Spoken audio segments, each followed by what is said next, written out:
Hello guys, Omni here. We are back with this week's episode of Legends of Tomorrow, and I'm just going to go ahead and get it out of the way right now. If you haven't seen the episode, tune out, come back once you have. We'll be spoiling it for sure. This is Ray and Nora's last episode. Last week's episode I actually really enjoyed. I thought it was a lot of fun. Gave me a lot of laughs. It was a good time. This being the episode in which they both leave, I feel like it was just one. I guess it peaked last episode because what they did in this episode was not a good send off. Not in my opinion, not at all. Maybe this is part of the reason Brandon Routh hasn't felt too hot about how a lot of this was even handled. They barely got screen time in this episode for one. Nora definitely sidelined for the vast majority of this. I don't know if that was something to do with them. From what I've been hearing, not too much. It's just disheartening. The whole episode really kind of revolves around Nate being the last to find out about Ray leaving the ship. They joke with it a little bit. They joke with it throughout. Everybody's kind of poking at Ray, trying to motivate him to tell the secret. And then the team decides that they need to focus on tracking down the loom. Charlie gives them a hint to where one of the pieces might be. It's a ring that she left with William Shakespeare. They go and have a good time. With this being right after the wedding, they kind of do like a regressive or retroactive bachelor and bachelorette party. Is kind of it's not what it was meant to be for the most part, but they do send all the boys on the mission and all the girls stay on the ship, and they all kind of party and do their own thing, and they're trying to make Ray's last mission the best mission ever, and it just doesn't really come together.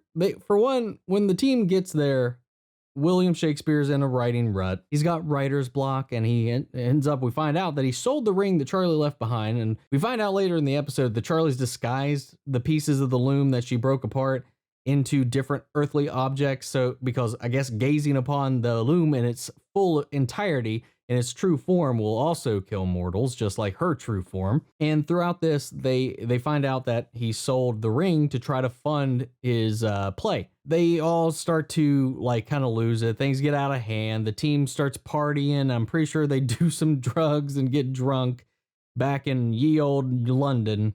And a bar fight breaks out, and they use their powers. Ray whips out his suit, though he doesn't get it on, but it starts flying around on its own, and all this hubbub, this ruckus, breaks through the writer's block for William Shakespeare, and he rewrites Romeo and Juliet into Romeo v. Juliet, Dawn of Justness, inspired by the action, the superheroes, and the powers.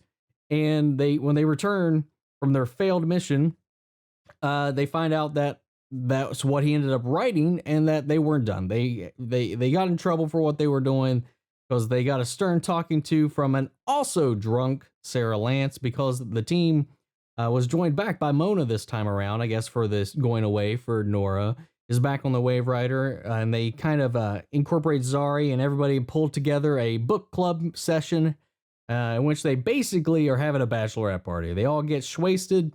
They invite a stripper onto the Wave Rider, and they're all gone, blasted, plastered. Everybody, the guys, the girls, all of them. The funny thing was, Sarah's clearly drunk and trying to scold them, and then whatever. They have to go back and try to fix everything. And this time, when they revisit William Shakespeare, Ray has a kind of solitary conversation with him about goodbyes, endings, the importance of that. We find out that William Shakespeare's, the reason he's kind of in a rut with this story and where to go with it is because he doesn't want to say goodbye to these characters. Of course, this is a play on this episode saying goodbye to Ray and Nora.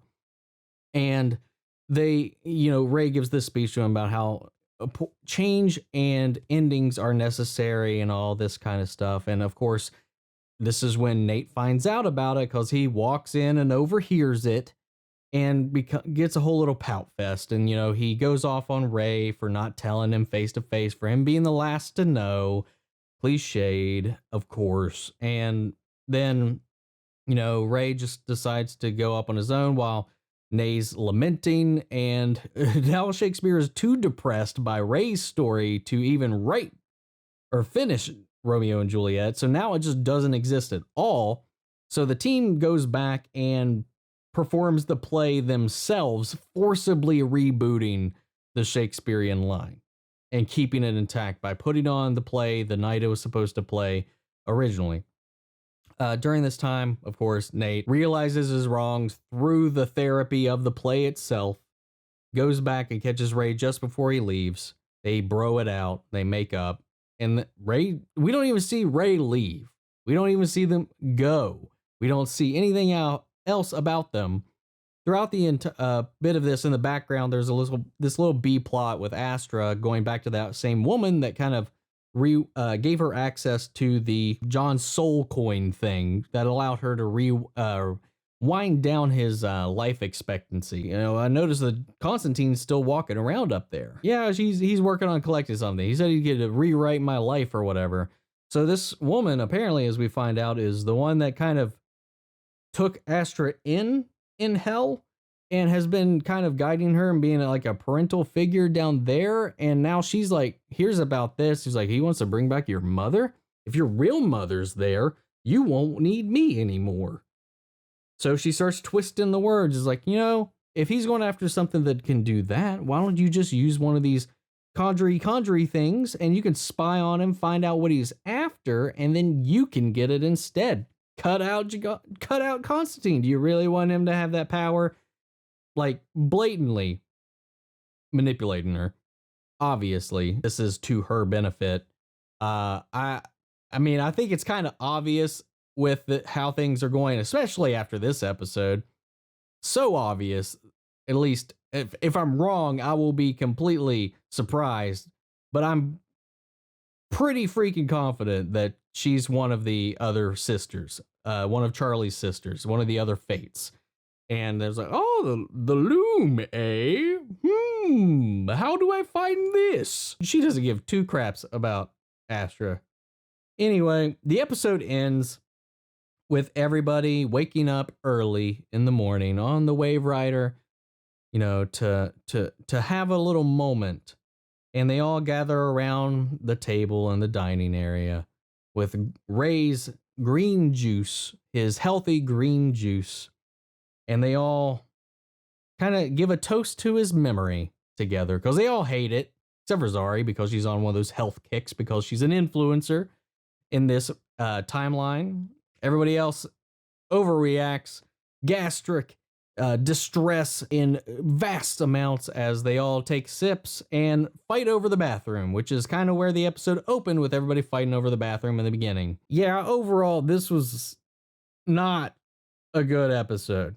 There's not a whole lot in this episode aside from everybody being completely plastered and high off their rocker. I thought that was entertaining. I like how they played around with it.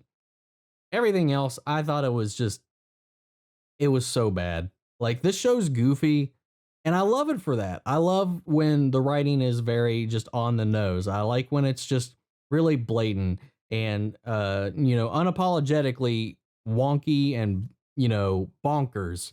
And this was like that, but it just felt like for a character that has been around since the early days of Arrow and then moved into Legends as has been a part of the team for such a long time, it just seems like such a backhand to the character and to Ray, to Brandon Routh in general.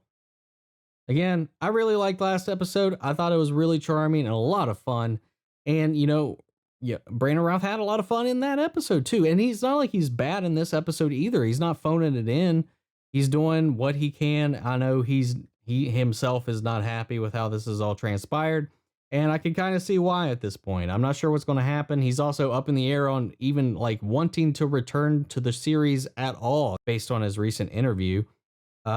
Which is kind of funny because we're starting to see, especially with him and with, Stephen Amell's interviews post Crisis on Infinite Earths, kind of the way the CW has been kind of handling some of these people.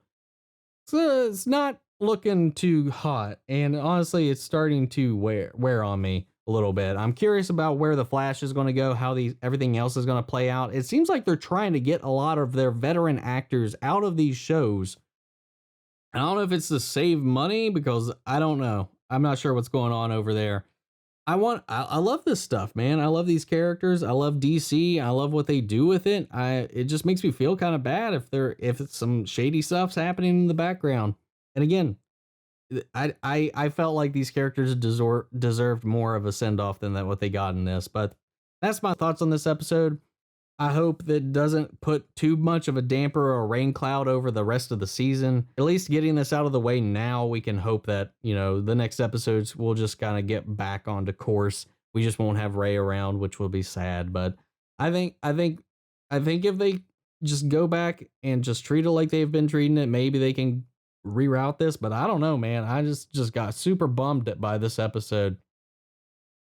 But there's still Constantine. He's still the jewel of this show now. So I'm curious to see how that pans out, how his story pans out, and how Charlie is now integrated into his story. I like all that. But that's it. That's all I got for this episode, guys. So let me know what you thought down in the comments below. We'll carry on that conversation after the video. If you like this, I don't know, it's a little bumming, but if you like this video, support the channel by liking, commenting, subscribing. And despite all of that, guys, stay safe, stay healthy, and take all the precautions necessary with this coronavirus going around. Take it seriously. I'm watching. And yeah, that's it. I'll catch you guys whenever the next episodes of these shows come back, since they are halting the production on all this.